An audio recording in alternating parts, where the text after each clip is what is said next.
If you've ever walked through the streets of Windsor, chances are you've seen the old water tower with a radio transmitter mounted at its highest point.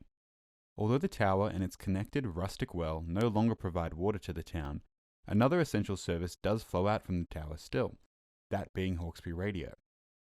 Now a fully digital radio station, the broadcast can be accessed from anywhere in the world. I caught up with Steve Wilkins, the current president and treasurer of Hawkesbury Radio, to talk about the station's continued endurance. So how did you get involved with Hawkesbury Radio to begin with? I was working a totally unrelated job. I was a supervisor with a transport company. And one of the guys who came in, he had this big radio for us. I went, "Oh, you should be in radio." And he said, "Yeah, I've heard that there was another guy who was working for the company in the office, and he was on Hawkesbury Radio." And the program manager at the time managed to get us confused. And she said to me, "You're the new breakfast guy. You're doing Tuesdays and Thursdays." Yeah. I'd never sat in a radio studio and actually run a panel. Yeah. But here I was. I was the new breakfast guy 2 days a week. Since he started at the station, Steve has seen Hawkesbury Radio transform from an FM station to a fully online broadcaster, following a loss of their radio license in 2017. So we've been streaming for years and years. But now the time's right to become a proper online radio station. And that's where we are at the moment. We're reinventing and redeveloping Hawkesbury Radio.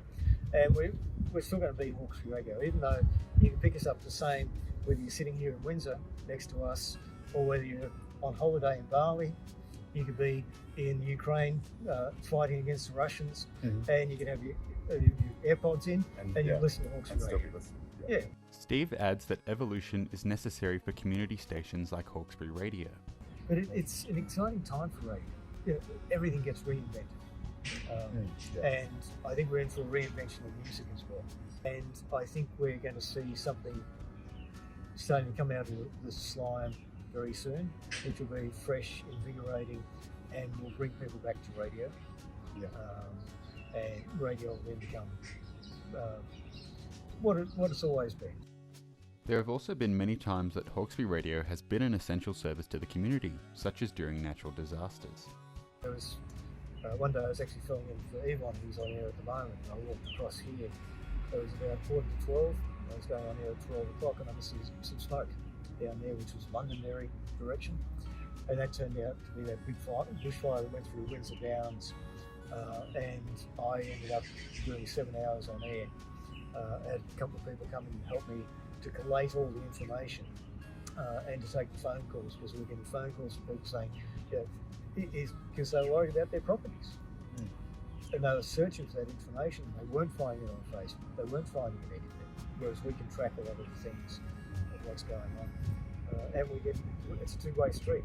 We get that input from our listeners who tell us what's going on. Then afterwards you sort of sit back and people say, "Oh, well, thanks for that. You did a great job."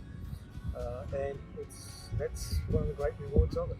And that's what's fueled this place for 45 years. That passion that people have, the involvement, and it's made better because of the environment we're in. Hawkesbury has that real sense of identity and location. People in the Hawkesbury are a part of the Hawkesbury. The Hawkesbury is that mix of urban, rural, bush, and everything else. And there's so much to see and do, and there's so much here. People drive through and they don't even realise what's here. Yeah. Hawkesbury Radio is always looking for more members of the community to get involved too. How can the also just the wider community get more involved in Hawkesbury Radio as well? Well, it's very simple. There's two answers to that question. First of all, if someone wanted to get involved with us, all they have to do is send an email to info@hawkesburyradio.com.au, because that's our old one. It's sort of the business side of it, not that new one I was talking about before.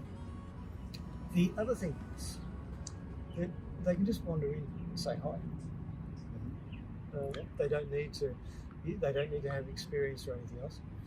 And people can help in all sorts of ways. Like if someone wanted to mow our lawn, and that was their contribution, that would be wonderful.